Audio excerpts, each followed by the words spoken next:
आज काय सांगाल? आज गणेश खंडकर यांच्या प्रभाग 3च्या कार्यालयातून निवडणूक कार्याचे उद्घाटन आपल्या समोर जल्लोष देखील पाहायला. मुंबई भारतीय जनता पार्टीचे सरचिटणीस आणि भारतीय जनता पार्टीचे ज्येष्ठ पदाधिकारी आणि कार्यकर्ते गणेश खंडकर हे वॉर्ड क्रमांक 7 मधून भारतीय जनता पार्टी शिवसेना रिपाई महायुतीचे उमेदवार आहेत.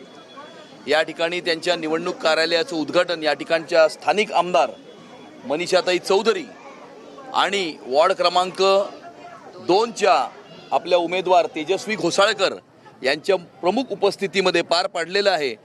आणि या ठिकाणी जो उत्साह या कार्यकर्त्यांमध्ये दिसत आहे आणि मोठा जनसमुदाय या ठिकाणी जो आपल्याला आलेला दिसत आहे, मोठ्या फरकानं मोठ्या मताधिक्यानं गणेश खंडकरजी यांचा विजय निश्चितच होईल.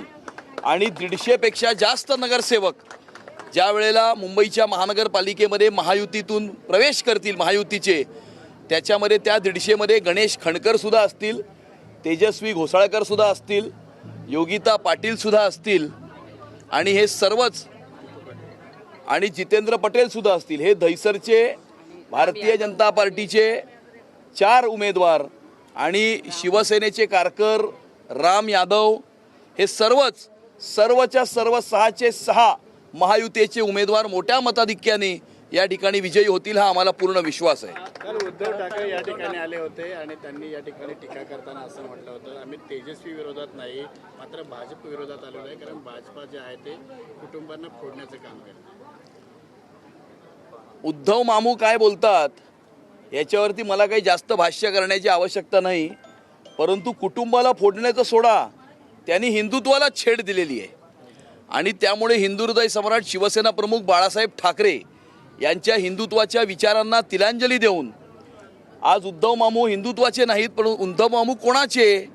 तर उद्धव मामू हे हारून खानचे, उद्धव मामू हे बॉम्बस्फोटातील आरोपी इक्बाल मुसा उर्फ बाबा चौहानचे, उद्धव मामू हे पाकिस्तान जिंदाबादच्या घोषणा देणाऱ्या रशीद मामूचे, उद्धव मामू हे मॉलेस्टेशनचे आरोप असणारे आणि फोर्जरीची केस असणाऱ्या चंगेज मुलतानीचे, आणि उद्धव मामू कोणाचे?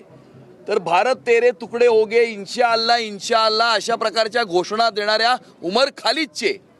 आणि त्यामुळे उद्धवजींपासून उद्धव मामूपर्यंत हा जो प्रवास आहे, हा प्रवास त्यांना खूप महागात पडलेला आहे, ज्याच्यामुळे 1947 नंतर हिंदुस्थानच्या राजकारणामध्ये असं कधीही घडलं नाही की एखादा व्यक्ती एखाद्या राज्याच्या मुख्यमंत्री पदाच्या खुर्चीवर बसलेला असताना त्याचे 90%पेक्षा जास्त आमदार सत्तेला लात मारून त्यांना त्यांच्याच पक्षातून बाहेर काढतात. असं एकमेव उदाहरण स्वतंत्रतेच्या नंतर हिंदुस्थानामध्ये आहे आणि ते उदाहरण हे उद्धव मामूंचं आहे.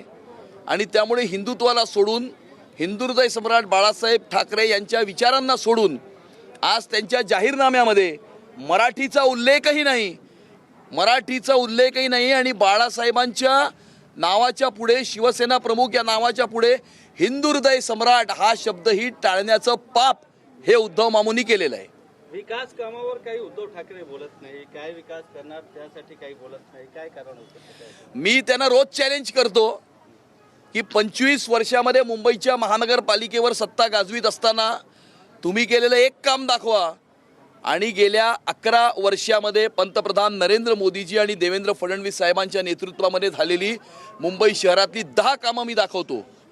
अजूनपर्यंत त्यांनी केलेलं एक कामही दाखवू शकले नाहीत. आणि आता आम्ही त्यांना सांगतो की पुढे 5 वर्षात काय करणार हे तरी सांगा. मग काल काहीतरी एक खोटा नामा त्यांनी जाहीर केलेला आहे, त्याच्यावरती आमचा प्रश्न असा आहे की हे करणार ते करणार असं म्हणाले, पण 25 वर्ष मुंबईच्या महानगरपालिकेमध्ये बसून हे का नाही केलं, हा आमचा त्यांना सवाल आहे.